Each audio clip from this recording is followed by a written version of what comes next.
Kartini di Jawa, yuk kenali 8 pahlawan perempuan hebat di Aceh. Rekan jumpa, mohon like dan subscribe serta aktifkan lonceng notifikasi untuk mendapatkan update terkini dari channel ini. Tepat pada tanggal 21 April, Indonesia memperingati Hari Raden Ajeng Kartini yang merupakan salah satu pahlawan emansipasi wanita. Momentum ini biasanya dimanfaatkan warga Indonesia dalam mengenang jasa besar R.A. Kartini yang memperjuangkan hak-hak wanita dan kesetaraan.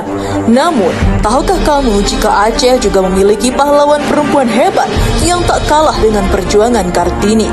Bahkan, memiliki kemampuan strategi perang yang luar biasa untuk mempertahankan bangsa, rela berkorban tumpah darah untuk rakyatnya.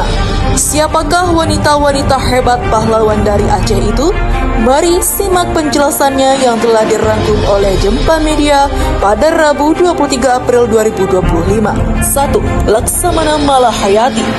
Malahayati atau lebih dikenal dengan nama Laksamana Malahayati merupakan sosok pahlawan perempuan dari Aceh yang lahir pada tanggal 1 Januari 1550. Malahayati adalah cicit dari Sultan Salahuddin Shah, yaitu raja kedua Kesultanan Aceh yang berkedudukan di tahun 1530 hingga 1539. Malahayati disebut sebagai laksamana perempuan pertama di dunia. Dengan keterampilan dalam perang laut yang diturunkan dari keluarganya, ia berhasil memegang jabatan Panglima Angkatan Laut Kesultanan Aceh. Laksamana Mahmud Shah adalah ayah dari Malahayati yang merupakan Panglima Angkatan Laut Kesultanan Aceh dan kakeknya yaitu Laksamana Said Shah.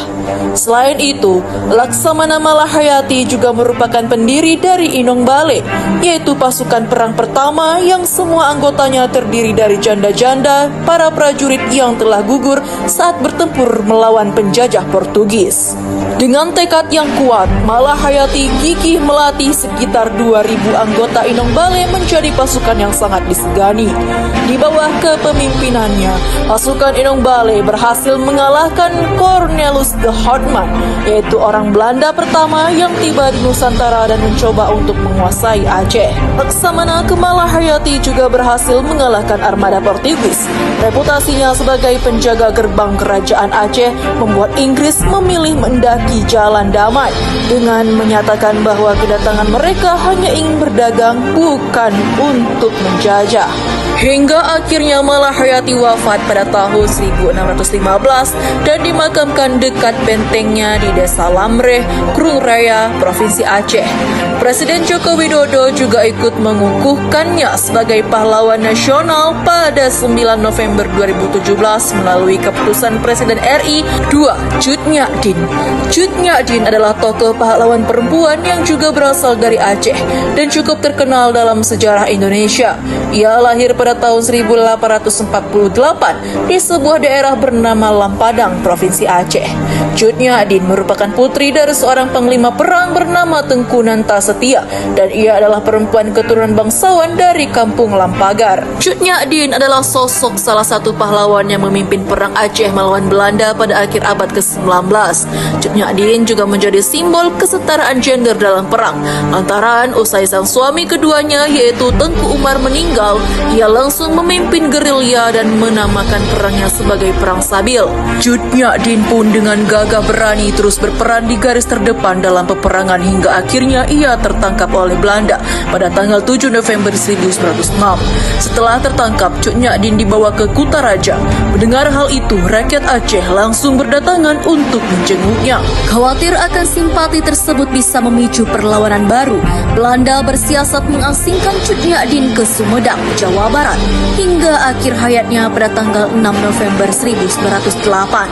Atas jasa dan perjuangannya, Cut Nyak Dien kemudian dianugerahi gelar pahlawan nasional melalui surat keputusan Presiden Republik Indonesia nomor 106 tahun 1964. 3. Cut Nyak Mutia.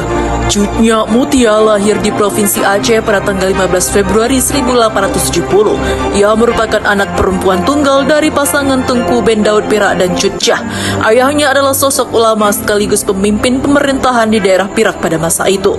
Bersama sang suami keduanya yaitu Tengku Cik Muhammad, pada tahun 1899, Cut Mutia pertama kali turun ke medan perang melawan Belanda dengan penuh keberanian. Usai Cik Muhammad meninggal, Cut Mutia kemudian menikah kembali dengan Pang Nenggro dan tetap melanjutkan perlawanannya melawan penjajah Belanda. Bersama suami ketiganya, Cut Mutia bergabung dengan pasukan Tengku Mudaganto hingga pada sebuah pertempuran melawan Korps Marsose di Payachim. Cut Mutia dan para pejuang perempuan lainnya melarikan diri ke hutan. Namun naas, suaminya gugur di medan perang. Meski begitu, Cut Mutia tetap bangkit dan berjuang bersama 45 prajurit dan 13 senjata, merampas pos-pos kolonial sambil bergerak menuju Gayo melalui hutan belantara. Kemudian, pada tanggal 24 Oktober 1910, Cut Mutia dan pasukannya berhasil ditemukan oleh Belanda di Payachim. Ia pun memberontak dan menolak ditangkap dengan memegang rencong senjata khas Aceh. Dan akhirnya, Cut Nyak Mutia meninggal di tangan Belanda. Kemudian karena jasanya itu, pemerintah RI memberikan gelar penghormatan pahlawan nasional berdasarkan surat keputusan Presiden. 4. Tengku Fakinah. Tengku Fakinah adalah sosok pejuang perempuan lainnya dari Aceh. Ia mulai ikut melawan Belanda ketika usianya masih 17 tahun dengan mendirikan sebuah badan amal. Dari situlah Tengku Fakinah akhirnya nekat mengangkat senjata dan bergerilya bersama sahabatnya yaitu Cut Nyak Din. Tengku Fakinah bahkan membentuk pasukan yang terdiri dari Batalion 4 dan salah satunya terdiri dari para kaum perempuan. Namun, melihat perjuangan di lapangan yang sangat keras, Panglima Polem akhirnya meminta Tengku Fakinah untuk berhenti bergerilya dan lebih fokus pada pendidikan. Tengku Fakinah pun kemudian mendirikan lembaga dayah dan ia fokus berjuang di bidang pendidikan bagi para generasi penerus di Aceh hingga akhir hayatnya pada tahun 1938. 5. Pocut Meligo. Pocut Meligo adalah seorang perempuan yang berasal dari Gampung Baru. Ia memimpin pemuda-pemuda Samalanga untuk menggempur Belanda di Bate Ilik. Pada tanggal 15 Juli 1880, Belanda memulai serangannya untuk merebut pusat pertahanan Samalanga di Benteng Bate Ilik. Setelah Belanda akhirnya gagal karena kegigihan para pejuang di Samalanga yang salah satunya dipimpin oleh Pocut Meligo. Namun Belanda tidak mudah menyerah begitu saja. Samalanga akhirnya ditaklukkan oleh Belanda pada tahun 1904 bersamaan dengan takluknya Aceh. 6. Pocut Merah Intan. Pocut Merah Intan atau Pocut Merah Biuhe merupakan seorang perempuan keturunan bangsawan Aceh yang lahir pada tahun 1833 di Kampung Lampadang, Pidi. Laweng dan Bate merupakan wilayah yang ada di Pidi dan salah satunya perang Aceh melawan pasukan Belanda yang cukup besar. Saat itu Pocut Merah Intan dan semua anaknya ikut turun dalam peperangan melawan penjajahan Belanda. Dalam aksi melawan Belanda, Pocut Merah Intan dikenal sebagai seorang pejuang perempuan yang tangguh, bahkan mendapat pengakuan langsung dari Wali Kota Jenderal T.J. Feldman. Pocut Merah Intan pun akhirnya ditangkap oleh Feldman pada 11 November 1902. Kemudian ia diasingkan ke Blora, Jawa Tengah dan meninggal dunia di puncak Blora pada 19 September 1937. 7. Pocut Baren. Pocut Baren merupakan seorang tokoh ulama perempuan asal Aceh yang juga sangat gigih melawan penjajahan Belanda. Pocut Baren lahir pada tahun 1880 dari keluarga bangsawan di Aceh Barat. Suaminya meninggal di medan perang ketika melawan Belanda. Pocut Baren kemudian memimpin pasukannya masuk keluar hutan dan sempat bersembunyi di gua demi menghindari kejaran tentara Belanda selama berbulan-bulan. Hingga akhirnya Pocut Baren tertangkap oleh Letnan W. Hodgers di saat pasukannya telah tercerai berai dan kakinya terluka. Pocut Baren kemudian dibawa ke markas Belanda di Kutaraja, Banda Aceh. 8. Kurata Aini atau Datuk Beru. Nama Kurata Aini adalah perempuan asal dataran tinggi Gayo yang mungkin belum banyak dikenal dalam sejarah para pahlawan perempuan di Aceh. Meski di tanah Gayo sendiri namanya sangat dikenal. Kurata Aini diperkirakan lahir antara tahun 1490 sampai 1514. Ia pernah menjadi utusan Raja Lingi atau Kerajaan Islam Lingga di Gayo sebagai perwakilan parlemen Kerajaan Aceh Darussalam dan satu-satunya perempuan pada masa Kesultanan Ali Munghyat Shah dari tahun 1514 sampai dengan 1530. Kurata Aini ini dikenal sebagai sosok yang sangat cerdas, menguasai ilmu agama, politik, falsafah, dan hukum, pandai beragam bahasa termasuk Aceh, Arab, dan Melayu. Sedangkan nama lainnya yaitu Datuk Beru disebabkan ia belum menikah ketika menjelang ajalnya, dan ia menjadi salah satunya wanita Aceh yang mampu menduduki kursi parlemen pusat pada masa pemerintahan Sultan Ali Muhammad Shah.